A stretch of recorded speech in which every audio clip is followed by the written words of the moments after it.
Ever since I was a boy I have wished to write a discourse on compensation, for it seemed to me when very young that on this subject life was ahead of theology, and the people knew more than the preachers taught.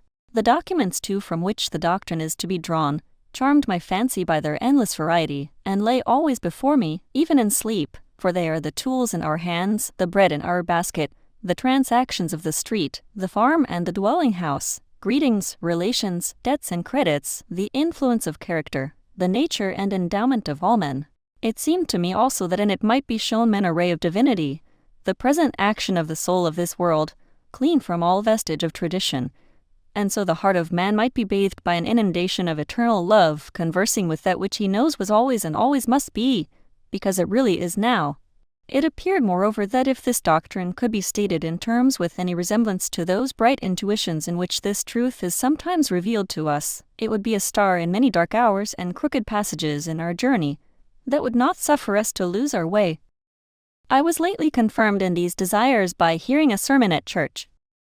The preacher, a man esteemed for his orthodoxy, unfolded in the ordinary manner the doctrine of the Last Judgment. He assumed that judgment is not executed in this world, that the wicked are successful, that the good are miserable, and then urged from reason and from Scripture a compensation to be made to both parties in the next life. No offense appeared to be taken by the congregation at this doctrine. As far as I could observe, when the meeting broke up they separated without remark on the sermon. Yet what was the import of this teaching? What did the preacher mean by saying that the good are miserable in the present life? Was it that houses and lands, offices, wine, horses, dress, luxury, are had by unprincipled men, whilst the saints are poor and despised, and that a compensation is to be made to these last hereafter, by giving them the like gratifications another day, bank stock and doubloons, venison and champagne? This must be the compensation intended. For what else? Is it that they are to have leave to pray and praise? To love and serve men? Why, that they can do now. The legitimate inference the disciple would draw was, we are to have such a good time as the sinners have now, or, to push it to its extreme import, you sin now, we shall sin by and by. We would sin now if we could. Not being successful, we expect our revenge tomorrow. The fallacy lay in the immense concession that the bad are successful. That justice is not done now.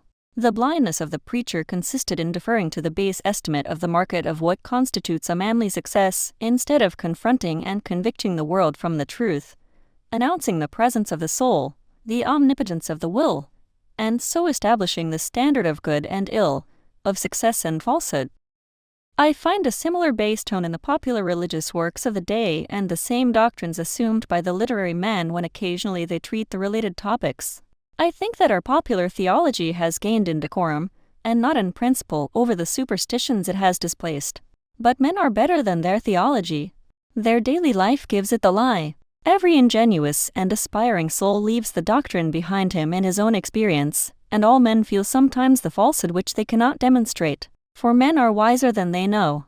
That which they hear in schools and pulpits without afterthought, if said in conversation, would probably be questioned in silence. If a man dogmatize in a mixed company on providence and the divine laws, he is answered by a silence which conveys well enough to an observer the dissatisfaction of the hearer, but his incapacity to make his own statement. I shall attempt in this and the following chapter to record some facts that indicate the path of the law of compensation. Happy beyond my expectation if I shall truly draw the smallest arc of this circle. Polarity, or action and reaction, we meet in every part of nature. In darkness and light, in heat and cold, in the ebb and flow of waters, in male and female, in the inspiration and expiration of plants and animals, in the equation of quantity and quality in the fluids of the animal body, in the systole and diastole of the heart, in the undulations of fluids and of sound, in the centrifugal and centripetal gravity, in electricity, galvanism, and chemical affinity. Superinduce magnetism at one end of a needle, the opposite magnetism takes place at the other end. If the south attracts, the north repels. To empty here, you must condense there. An inevitable dualism bisects nature, so that each thing is a half, and suggests another thing to make it whole, as spirit, matter, man, woman, odd, even, subjective, objective, in, out, upper, under, motion, rest, yea, nay. Whilst the world is thus dual, so is every one of its parts. The entire system of things gets represented in every particle. There is somewhat that resembles the ebb and flow of the sea, day and night, man and woman in a single needle of the pine, in a kernel of corn in each individual of every animal tribe. The reaction, so grand in the elements, is repeated within these small boundaries. For example, in the animal kingdom, the physiologist has observed that no creatures are favorites, but a certain compensation balances every gift and every defect. A surplusage given to one part is paid out of a reduction from another part of the same creature. If the head and neck are enlarged, the trunk and extremities are cut short. The theory of the mechanic forces is another example. What we gain in power is lost in time, and the converse. The periodic or compensating airs of the planets is another instance. The influences of climate and soil in political history are another. The cold climate invigorates. The barren soil does not breed fevers, crocodiles, tigers, or scorpions. The same dualism underlies the nature and condition of man. Every excess causes a defect, every defect an excess. Every sweet hath its sour, every evil its good. Every faculty which is a receiver of pleasure has an equal penalty put on its abuse. It is to answer for its moderation with its life. For every grain of wit there is a grain of folly. For everything you have missed, you have gained something else, and for everything you gain, you lose something. If riches increase, they are increased that use them. If the gatherer gathers too much, nature takes out of the man what she puts into his chest, swells the estate, but kills the owner. Nature hates monopolies and exceptions. The waves of the sea do not more speedily seek a level from their loftiest tossing than the varieties of condition tend to equalize themselves. There is always some leveling circumstance that puts down the overbearing, the strong, the rich, the fortunate, substantially on the same ground with all others. Is a man too strong and fierce for society and by temper and position a bad citizen, a morose ruffian, with a dash of the pirate in him? Nature sends him a troop of pretty sons and daughters who are getting along in the dames' classes at the village school, and love and fear for them smooths his grim scowl to courtesy. Thus she contrives to intenerate the granite and felspar, takes the boar out and puts the lamb in and keeps her balance true. The farmer imagines power and place are fine things. But the president has paid dear for his White House. It has commonly cost him all his peace, and the best of his manly attributes. To preserve for a short time so conspicuous an appearance before the world, he is content to eat dust before the real masters who stand erect behind the throne. Or, do men desire the more substantial and permanent grandeur of genius? Neither has this an immunity. He who by force of will or of thought is great and overlooks thousands, has the charges of that eminence. With every influx of light comes new danger. Has he light? He must bear witness to the light, and always outrun that sympathy which gives him such keen satisfaction. By his fidelity to new revelations of the incessant soul, he must hate father and mother, wife and child. Has he all that the world loves and admires and covets?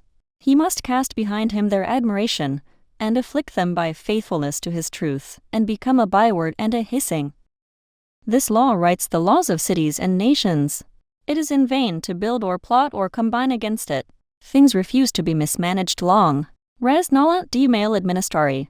Though no checks to a new evil appear, the checks exist, and will appear. If the government is cruel, the governor's life is not safe. If you tax too high, the revenue will yield nothing. If you make the criminal code sanguinary, juries will not convict. If the law is too mild, private vengeance comes in. If the government is a terrific democracy, the pressure is resisted by an overcharge of energy in the citizen, and life glows with a fiercer flame. The true life and satisfactions of man seem to elude the utmost rigors or felicities of condition, and to establish themselves with great indifferency under all varieties of circumstances. Under all governments the influence of character remains the same, in Turkey and in New England about alike. Under the primeval despots of Egypt, history honestly confesses that man must have been as free as culture could make him. These appearances indicate the fact that the universe is represented in every one of its particles. Everything in nature contains all the powers of nature. Everything is made of one hidden stuff, as the naturalist sees one type under every metamorphosis, and regards a horse as a running man, a fish as a swimming man, a bird as a flying man, a tree as a rooted man. Each new form repeats not only the main character of the type, but part for part all the details, all the aims, furtherances, hindrances, energies, and whole system of every other. Every occupation, trade, art, transaction is a compend of the world and a correlative of every other. Each one is an entire emblem of human life, of its good and ill, its trials, its enemies, its course and its end, and each one must somehow accommodate the whole man and recite all his destiny. The world globes itself in a drop of dew. The microscope cannot find the animalcule which is less perfect for being little.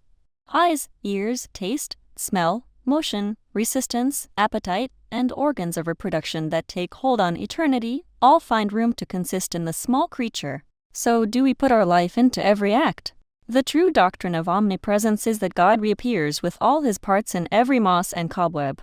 The value of the universe contrives to throw itself into every point. If the good is there, so is the evil. If the affinity, so the repulsion. If the force, so the limitation. Thus is the universe alive. All things are moral. That soul which within us is a sentiment, outside of us is a law. We feel its inspiration. Out there in history we can see its fatal strength. It is in the world, and the world was made by it. Justice is not postponed. A perfect equity adjusts its balance in all parts of life. Hoi kuboi dios e upiptasi, the dice of God are always loaded. The world looks like a multiplication table, or a mathematical equation, which, turn it how you will, balances itself. Take what figure you will, its exact value, nor more nor less, still returns to you.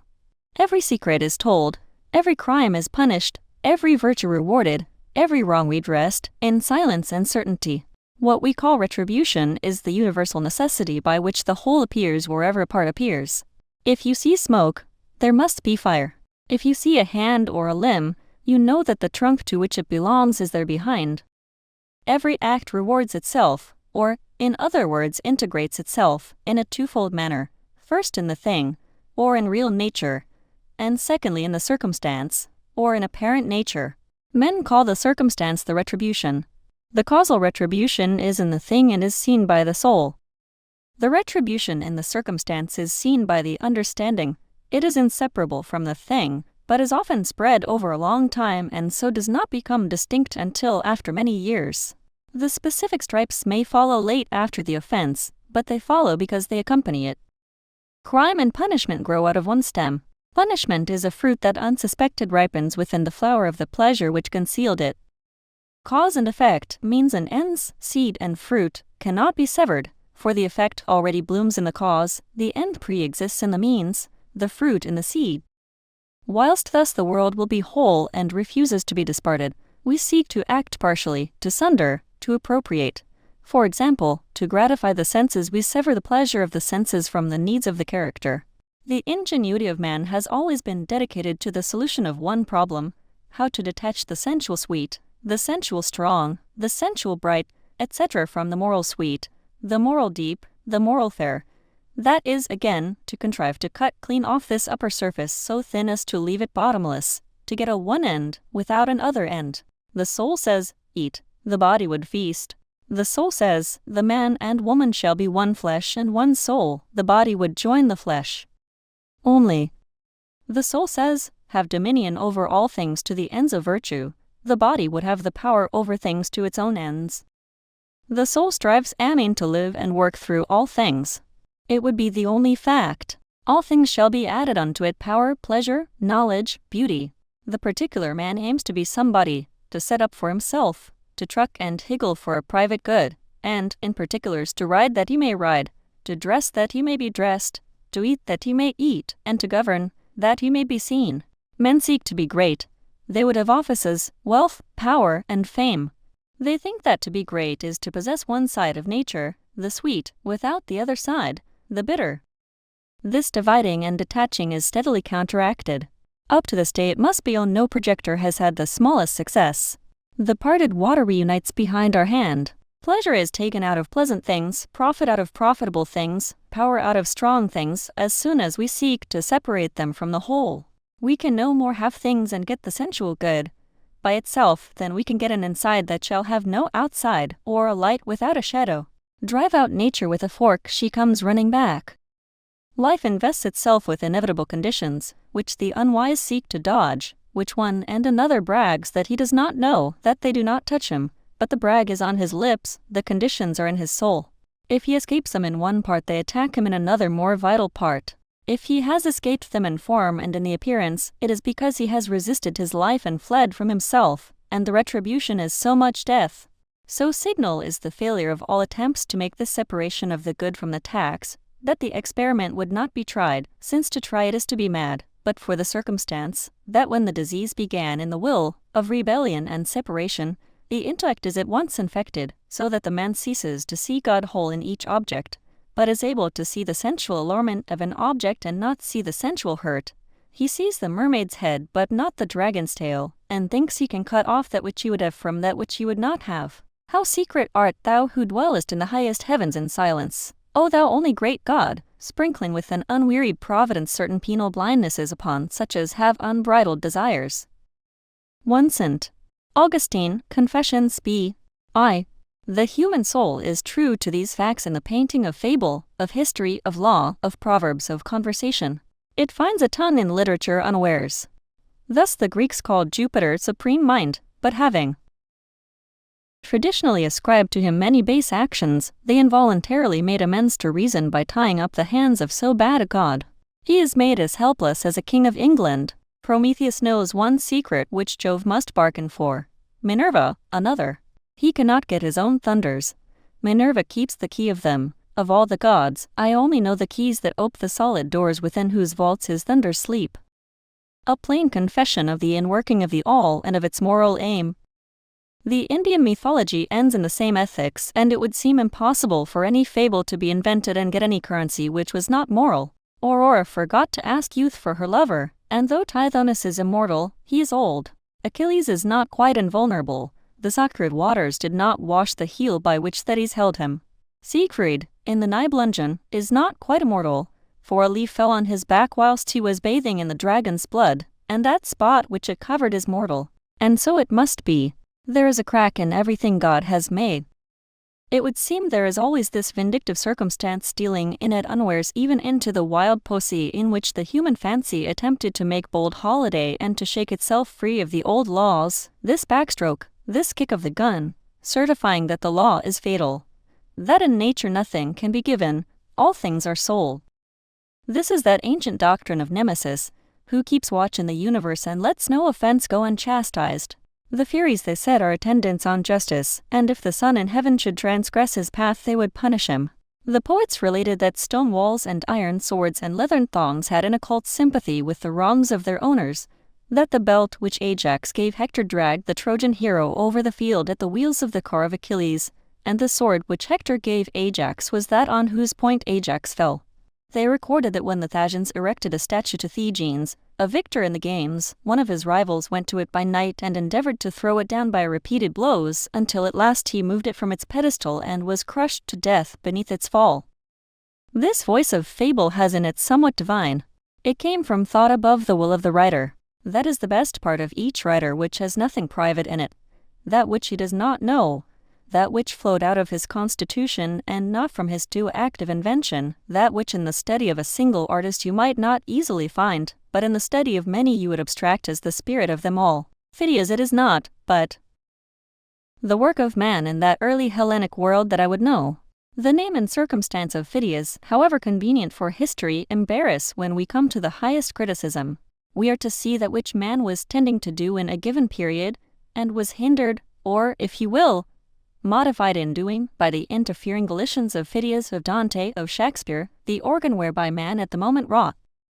Still more striking is the expression of this fact in the proverbs of all nations, which are always the literature of reason, or the statements of an absolute truth without qualification. Proverbs, like the sacred books of each nation, are the sanctuary of the intuitions. That which the droning world, chained to appearances, will not allow the realist to say in his own words, it will suffer him to say in proverbs without contradiction. And this law of laws, which the pulpit, the senate, and the college deny, is hourly preached in all markets and workshops by flights of proverbs, whose teaching is as true and as omnipresent as that of birds and flies. All things are double, one against another. Tit for tat, an eye for an eye. A tooth for a tooth, blood for blood, measure for measure, love for love. Give and it shall be given you. He that watereth shall be watered himself. What will you have? Quoth God, Pay for it and take it. Nothing venture, nothing have. Thou shalt be paid exactly for what thou hast done, no more, no less. Who doth not work shall not eat. Harm watch, harm catch. Curses always recoil on the head of him who imprecates them. If you put a chain around the neck of a slave, the other end fastens itself around your own. Bad counsel confounds the adviser. The devil is an ass. It is thus written, because it is thus in life. Our action is overmastered and characterized above our will by the law of nature. We aim at a petty end quite aside from the public good, but our act arranges itself by irresistible magnetism in a line with the poles of the world. A man cannot speak, but he judges himself. With his will or against his will he draws his portrait to the eye of his companions by every word. Every opinion reacts on him who utters it. It is a thread ball thrown at a mark, but the other end remains in the thrower's bag. Or rather it is a harpoon hurled at the whale, unwinding, as it flies, a coil of cord in the boat, and if the harpoon is not good, or not well thrown, it will go nigh to cut the steersman in twain or to sink the boat. You cannot do wrong without suffering wrong. No man had ever a point of pride that was not injurious to him, said Burke. The exclusive in fashionable life does not see that he excludes himself from enjoyment in the attempt to appropriate it.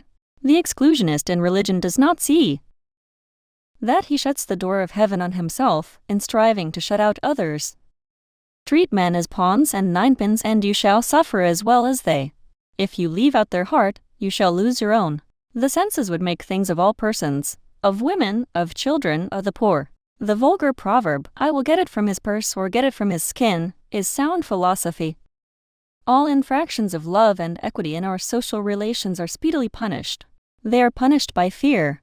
Whilst I stand in simple relations to my fellow man, I have no displeasure in meeting him.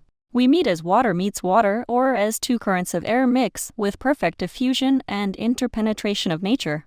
But as soon as there is any departure from simplicity, and attempt at halfness or good for me that is not good for him, my neighbor feels the wrong. He shrinks from me as far as I have shrunk from him. His eyes no longer seek mine.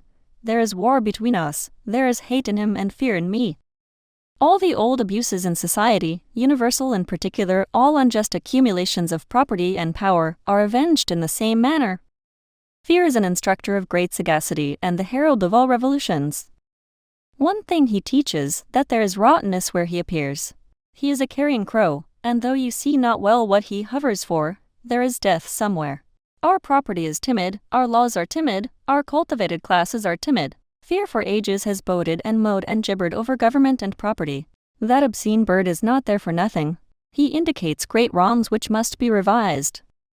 Of the like nature is that expectation of change which instantly follows the suspension of our voluntary activity. The terror of cloudless noon, the emerald of Polycrates, the awe of prosperity, the instinct which leads every generous soul to impose on itself tasks of a noble asceticism and vicarious virtue, are the tremblings of the balance of justice through the heart and mind of man.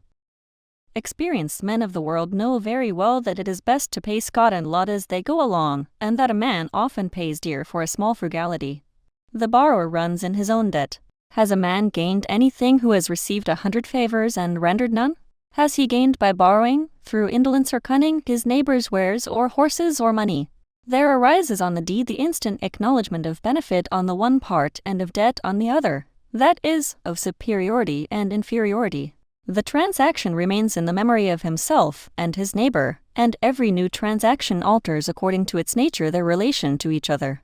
He may soon come to see that he had better have broken his own bones than to have ridden in his neighbor's coach, and that the highest price he can pay for a thing is to ask for it. A wise man will extend this lesson to all parts of life, and know that it is the part of prudence to face every claimant and pay every just demand on your time, your talents, or your heart. Always pay, for first or last you must pay your entire debt. Persons and events may stand for a time between you and justice, but it is only a postponement. You must pay at last your own debt. If you are wise you will dread a prosperity which only loads you with more. Benefit is the end of nature. But for every benefit which you receive, a tax is levied. He is great who confers the most benefits. He is base, and that is the one base thing in the universe, to receive favors and render none. In the order of nature we cannot render benefits to those from whom we receive them, or only seldom. But the benefit we receive must be rendered again, line for line, deed for deed, cent for cent to somebody. Beware of too much good staying in your hand. It will fast corrupt and worm worms. Pay it away quickly in some sort. Labor is watched over by the same pitiless laws. Cheapest, say the prudent, is the dearest labor. What we buy in a broom, a mat, a wagon, a knife is some application of good sense to a common want. It is best to pay in your land a skillful gardener, or to buy good sense applied to gardening.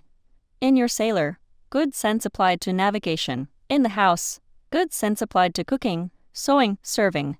In your agent, good sense applied to accounts and affairs. So do you multiply your presence, or spread yourself throughout your estate. But because of the dual constitution of things, in labor as in life there can be no cheating. The thief steals from himself. The swindler swindles himself.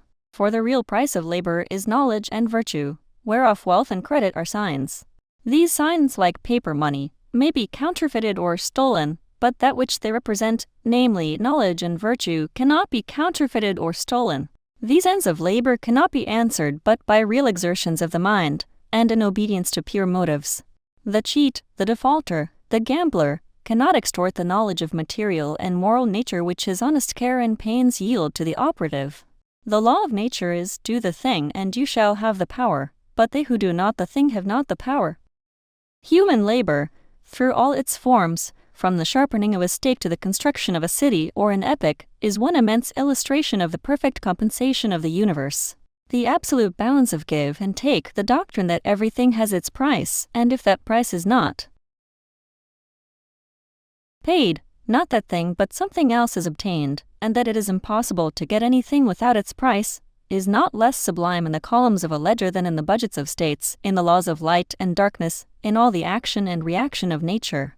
I cannot doubt that the high laws which each man sees implicated in those processes with which he is conversant, the stern ethics which sparkle on his chisel edge, which are measured out by his plumb and foot rule, which stand as manifest in the footing of the shop bill as in the history of a state, do recommend to him his trade, and though seldom named, exalt his business to his imagination.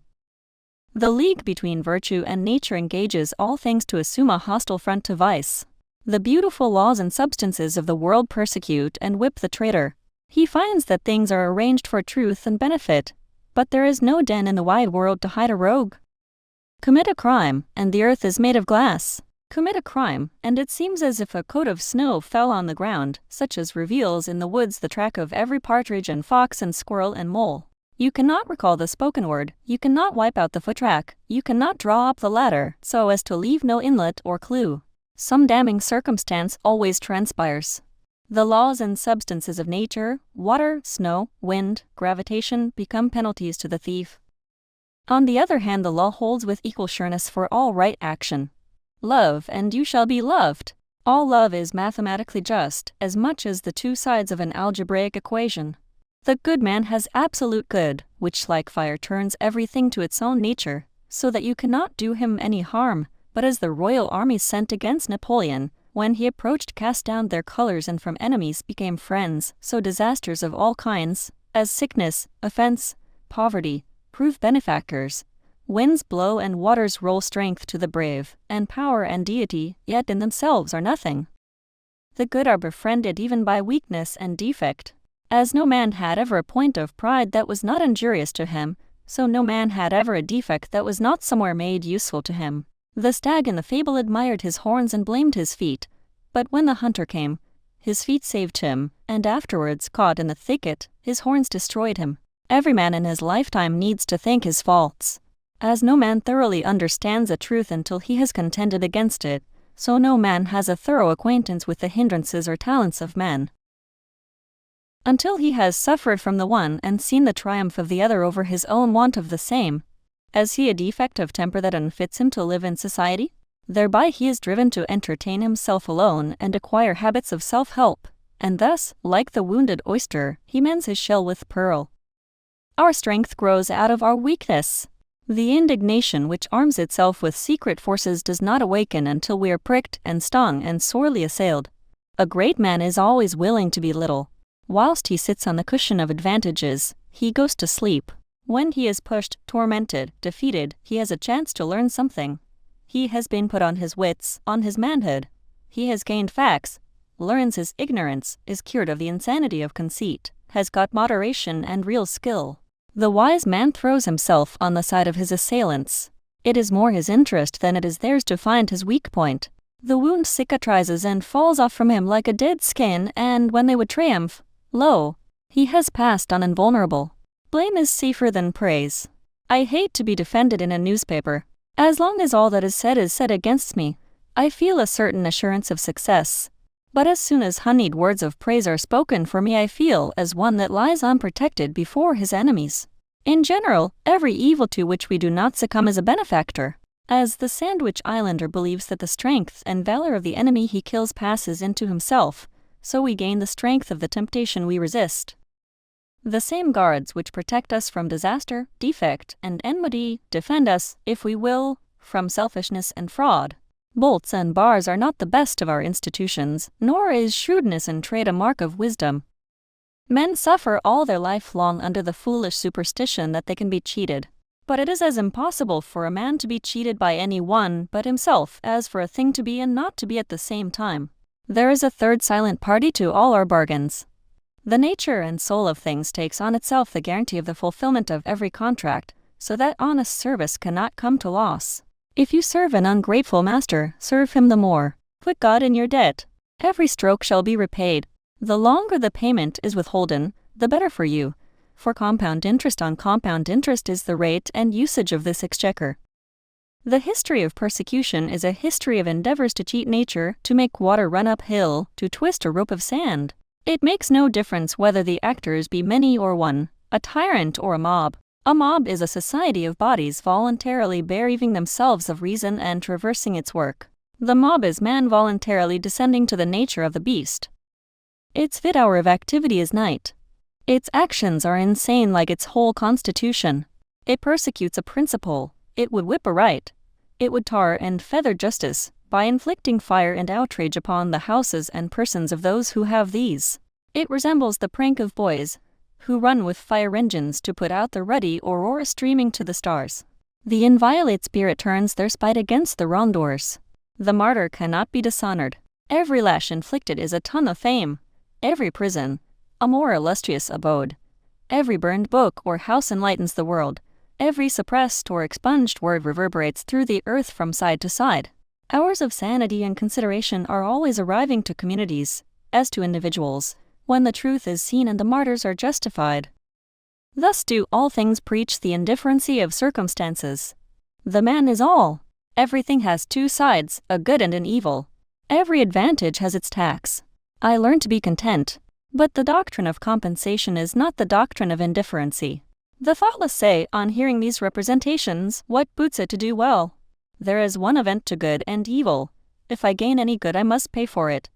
If I lose any good, I gain some other. All actions are indifferent. There is a deeper fact in the soul than compensation, to wit, its own nature. The soul is not a compensation, but a life. The soul is. Under all this running sea of circumstance, whose waters ebb and flow with perfect balance, lies the aboriginal abyss of real being. Essence, or God, is not a relation or a part, but the whole. Being is the vast affirmative, excluding negation, self-balanced, and swallowing up all relations, parts and times within itself. Nature, truth, virtue are the influx from thence. Vice is the absence or departure of the same. Nothing, falsehood, may indeed stand as the great night or shade on which as a background the living universe paints itself forth, but no fact is begotten by it. It cannot work, for it is not. It cannot work any good. It cannot work any harm. It is harm inasmuch as it is worse not to be than to be.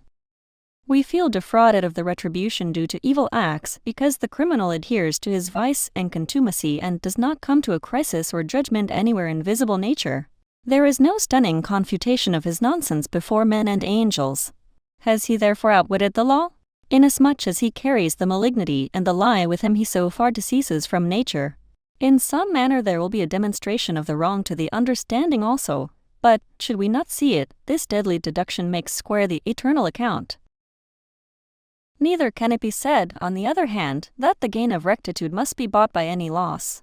There is no penalty to virtue, no penalty to wisdom. They are proper additions of being. In a virtuous action I properly am. In a virtuous act I add to the world.